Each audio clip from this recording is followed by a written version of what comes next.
Hey, Shabbat Shalom, my friends, and happy July 4th. Just finished the first of what will be a number of debates between the two presidential candidates. And something we need to think about in regard to this week's Parsha and the direction of this great country is how do we argue and debate each other. In this week's Parsha, Korach and a group of people come and rebel against Moshe's authority, and they make all these accusations against Moses, and the rabbis teach that this debate between Korach and his assembly, the disgruntled employees, if you will, were the ones who came to usurp Moshe's leadership. They are an example of machloket shelo l'shem shamayim, a debate that is not for the sake of heaven. And the rabbis in the Ethics of Our Fathers teach that any debate not for the sake of heaven, einu mitkayem, it won't last. We know what happened to Korach and his group. They were swallowed up in the ground. But what is a debate between individuals who are l'shem shamayim, who are doing it for a higher cause? That, of course, is Hillel and Shammai.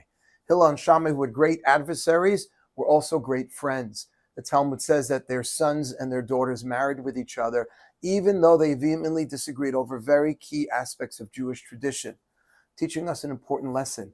It all depends why you're arguing. There's nothing wrong with arguing.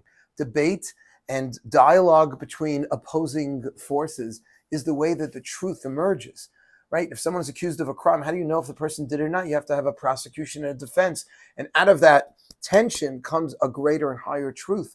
So debate is not the issue. The issue is, do we respect the person we're arguing with, and are we listening to them? I remember watching debates when I was a kid where one presidential candidate was actually listening to the other and wondering if they could gain a little wisdom from their colleague. There would never be any personal affronts or insults because it wasn't about them. It wasn't about Hillel and Shammai. It was about their schools of thought. It was about their philosophy, their ideology, their policies. I don't really care about the personality of Donald Trump or Joseph Biden. What I want to know, who's better for this country, who's going to lead this country forward. That's the only thing that should matter when we're arguing with someone.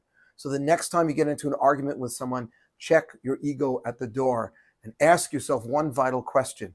Am I arguing to win the argument, or am I arguing in order to arrive at the truth, to arrive at a higher truth? My bracha to all of us is that what we continue to debate should last.